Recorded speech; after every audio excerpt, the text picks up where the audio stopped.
Hello, I'm Chuck Martin, and this is the Voices of the Internet of Things. With me today is Sean McCormack, Chief Information Officer of First Student.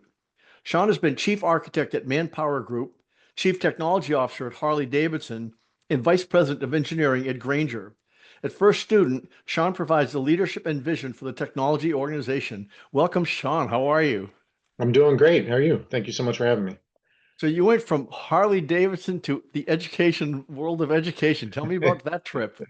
Yeah, that was a pretty big change. Harley was amazing. It was such a good company, and I was there when we were doing a lot of pretty cool innovations. I helped build out their connected vehicle capability, built out a whole innovation practice, dabbled a little with autonomous vehicles. I know you do a lot with that. So it was a great job. And yeah, never thought I'd be in technology. And honestly, when the company first approached me, it's something I didn't seriously consider because I felt it was so different from the previous roles. But the more I looked into it, the more I just saw, one, just a fabulous company that's really committed to a pretty cool mission, which is keeping kids safe and happy and getting them to and from school on a daily basis. But I also saw a company that was deeply committed to technology and innovation and the opportunity to really come into a industry and just have a massive impact with technology that it's harder to do in some other industries. For all those who don't know, can you tell us all what First Student is? Yeah, First Student is the largest provider of student transportation in North America. So simply think about yellow buses, and we've got 46,000 of them. We have 63,000 employees, so we're by far the largest provider across North America. We do over 1 billion trips annually, which is huge. And we've got 5.5 million student trips that we do on a daily basis. If you think about all the US airlines combined, we're doing almost double the amount of trips that they do on a daily basis. So very large scale. Well, that's really an analog business. Where does Yep. digital fit in the grand scheme? Yeah, you'd be surprised. I think that's the first reaction people have is you think yellow buses and you think analog. We've managed to digitize the entire business process.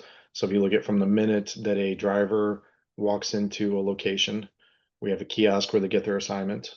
Then they pick up a tablet. They take that tablet, they go out to the bus, they do a pre-inspection where they walk around the bus. They have a multi-point checklist. They have to identify anything on the bus that may be of concern. Then they walk onto the bus, they cradle that tablet. That tablet now serves for all their navigation needs. We have the ability to do driver messaging. At the end of a trip, they do something called child checkmate, where they have to walk through the bus and validate that no children are left on the bus. That's a huge concern for us.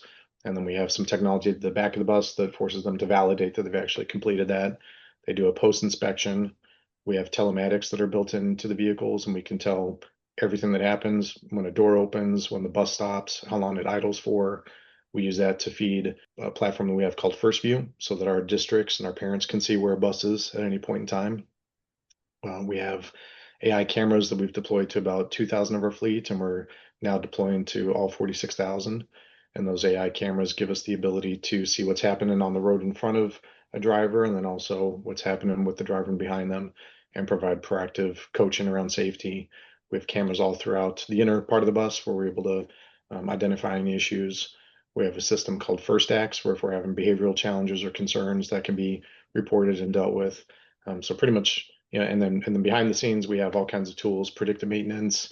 We have an entire operations tool that we're using. We launched a digitally based business called First Alt for special needs transportation. We're doing a massive amount in EV. We're the leader in EV buses and vehicles and infrastructure. So very, very digitized business, much more than what you would think. So, what has this done for the traditional bus driver? Has the bus driver today, is that a different kind of person than he was years ago? Surprisingly, no. I think if you look at the demographic really hasn't changed that much. I think it's starting to. You're starting to see a slight shift, but you still tend to see more retired personnel that are later in their career and they're doing this as a side job or something that's different career for them. A lot of the technology that we developed, we used design thinking. So the entire focus was on the driver, and we actually engaged them in the design process and how we created it, because we knew for some of them technology may be something newer, and we wanted to make sure it was very intuitive and easy to use. So They tend to from the like it. do they tend to like it? Yeah, I think it's much easier than having to. I'll give you a simple example. Shuffle papers. So let's say we have to do a route change where we have perhaps a driver called in sick and now we have to take two routes and we have to combine them, or something else comes up and we have to change it. In the past, you would have to hand them a piece of paper and they'd have all their routes. And then we would have to fax the school. And when the driver got to the school, we'd have to have them, in some cases, hand them a new route sheet so they knew what the updated route looked like. Now that's done on a tablet and it's updated real time. That sounds And like it so was a nightmare. yeah, I mean, it was a point in time, it worked, but there's much simpler ways to do things now. And so I think for drivers, just the ability to have the navigation, the inspections, all that done on the single tablet. They can report incidents, safety incidents when they come up. They love the driver coaching. I think that's actually one of the things that really attracted me to the company was we've done a great job of making it very positive and gamified, where we look at driver behavior and we give them a 5-star rating. And that's something that's positive. And you see drivers come in, bring their kids, they're taking pictures in front of a board because they're so proud that they got a 5-star rating. So we really try to make it something that helps them grow and coaches them versus having to be punitive. Where is the tracking typically done? Is there a dashboard at the school, or does your company do it? Is it somewhere else or a combination? Yep, it's all the above. So we run the transportation for districts that have outsourced it to us. So we have a contract with the school districts, and then we have a core operations team that does all of the routing, dispatching, the day-to-day monitoring, all the telematics feed our dashboard. So we're able to see where a bus is at any point in time, react to any issues. But then we take that same information and we provide a targeted version for districts. So we have a district dashboard where they can see everything that's happening with the buses that are supporting them. And then likewise, parents can see for their kids exactly where the bus is, when it's showing up, what the schedule looks like. So we all have different views of the exact same information. Is that on site for them, or is it a great distance away? The The tracking through the dashboards. the dashboard, so it's a digital dashboard that they're able to pull up on their computer. So across all Does, geographies. So let's say like Chicago, we support Chicago, we support all the major metros. Chicago will be able to see everything that's happening in the Chicago metro area in a single dashboard.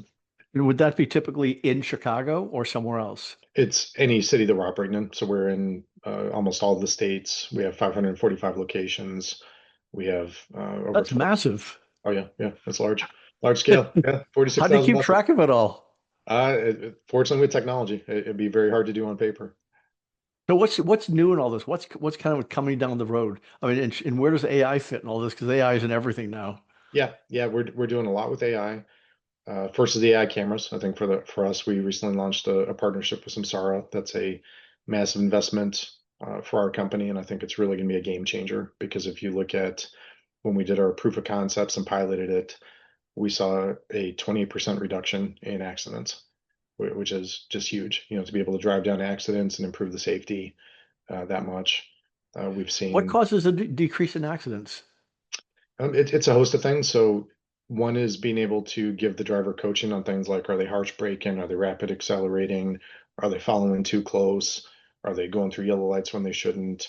But it also does proactive warning, so it lets them know, hey, you have a pedestrian that you don't see that's starting to come into your vision. You have a car that's starting to pull out in front of you. I'll give you a good example.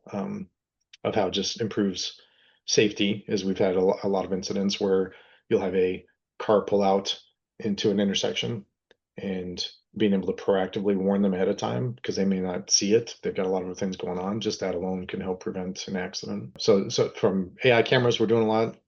We're also deploying a lot of other areas within our business. Our recruiting, for us, it's really important to have drivers on staff. And if you look at when I joined the company, we were 6,000 drivers short. There was a massive shortage across the entire industry coming out of COVID. And it really impacted districts and parents because we just didn't have enough drivers to be able to support all the routes. So a big focus by our company to try to get drivers on board as fast as possible. And one of the things we deployed is an AI tool called Olivia. It's a recruiting bot, and we use that to do the first pass interview with the driver and just go through the kind of the core checklist. It's a very friendly interaction. It's mobile based, and then if they get through that, then Olivia does automated scheduling with our recruiters and gets them to the second pass recruiting. And we have over 250,000 interviews that we've done through Olivia so far, 99% plus CSAT, so a lot of satisfaction from the drivers. So we're using it there. We're using it for software development. We're using it for things like contract analysis so that we can have better understanding of our contracts and making sure we're addressing everything that we need to in those. We've rolled out AI chatbots across our company. So we have it for our help desk, we have it for our portal, we have it for our HR team. We've got Microsoft Copilot that we've rolled out for all the knowledge workers, so they have access to that. So a lot of different areas that we're employing AI. But what about parental tracking? Can they actually track their children Yep, or just the yep, bus? yep. So they can track the bus. That is actually one of the hardest things, believe it or not, is being able to track a specific child. Why is And that? it's because there's no format that works for every child. So if you think about when you go to an airline, you get on a plane, they won't let you on unless you have a ticket, right? If we give a card to a kid and he shows up to the bus and he forgets his card, you can't deny him. And the other challenge that you have is socioeconomic and age based. So a kindergartner probably isn't going to have a smartphone, so they can't scan it. You can't give them a PIN code to remember. If you give them an FRID card, they can lose it. Whereas a teenager may have a cell phone they can use. So the problem that we've had is there's no single technology medium that will work for all kids. Today we have a solution. We have an RFID card scanner capability. But again, if a child loses it, you can't deny them getting on the bus. So that's the next wave that we're focused on is we're doing some different proof of concepts, trying to find multimodal capabilities where pretty much under any condition, we have some way to authenticate a child and make sure we know what child is on what bus. I'm guessing facial recognition is too invasive. It's the capability is there, but to your point, you have a lot of communities that just wouldn't be comfortable with that, which is unfortunate because it actually is a very powerful means. But I think just the data privacy concerns and some of the laws would prevent us really being able to deploy that. So yeah, that we're having to look at other ways. So the long distance future, I'm sure you, since you were with Harley, you know about self-driving cars and Oh yeah, autonomous and how yeah, long that's been taken to be yeah, delivered, designed of 10 years or so. yeah. Do you ever see a time where there'd be an autonomous school bus? I think it'll probably be the last bastion for autonomous. If you look at it, just the cargo that you're moving is so precious. So you want to make sure there's full comfort with the technology, there's full comfort from the parents that are putting their kids on the bus. And then two, you would still need some type of human supervision on the bus. So even if we were to get rid of a driver, you'd still want to have a monitor on the bus to make sure if there's a medical emergency, fight breaks out, whatever it is, that you have someone there to respond. But I think it'll be one of the last ones. It's interesting because we used to have a company called First Transit that does public transportation, and we were actually employing autonomous on the buses for public transportation. If you look at places like Vegas, we could run standard transportation routes with no issue.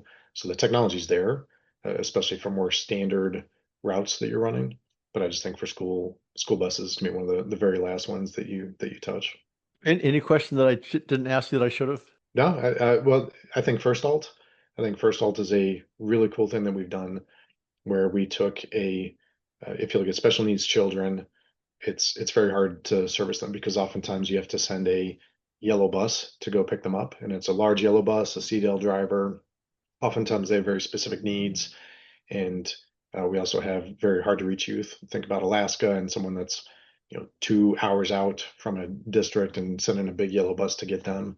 So we launched a really cool service called First Alt, and First Alt takes third-party private fleet that we vet and certify, and then we have a digital platform where we can onboard the drivers. We can let the parents know where the child is, and we have a digital operations center that runs all of the rides, and we can make it a very specialized and personalized experience for the child. So we can say this specific child needs a van with a wheelchair lift. This other child has specific medication needs. So the drivers are able to understand the child, what their needs are. They get to know them, and we've had some great success with that. So I think it'd be one, and then the other one is in the EV space. We're really leading there and just having a lot of fun with it. We have the largest EV fleet on the road. We're the largest recipient of the EPA grants for EV buses. And then we've also done some cool innovations. We have something called First Charge, which is mobile above ground charging infrastructure that we can drop in anywhere and be able to charge things. Even designed it where it'll float in case of a flood. So we've really made some pretty big commitments to EV and sustainability. It's important for us that for the communities that we serve, we're also trying to make it, clean air for them too.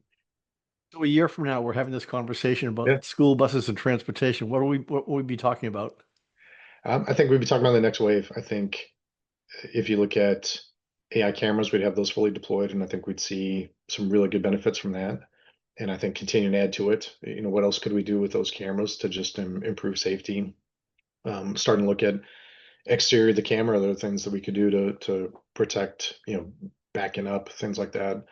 Um, I think the child tracking is a big one for us, really trying to find a way to solve that. To me, that's probably the next most important one for us to go after. And then I think AI, I think you're going to see AI just continue to improve companies. Our view is not that it's going to replace people, but that it's going to augment them. And so how can we use AI to, improve our proposals? How can we use it to improve our customer service? There's a lot of things that we think we could do to just really improve our company and our offerings and improve the safety and the operational efficiency. I look forward to that conversation. Yeah, me too. Yeah, me too. Thank you, Sean, and thank you all for listening to the Voices of the Internet of Things. I'm Chuck Martin. Awesome. Thank you.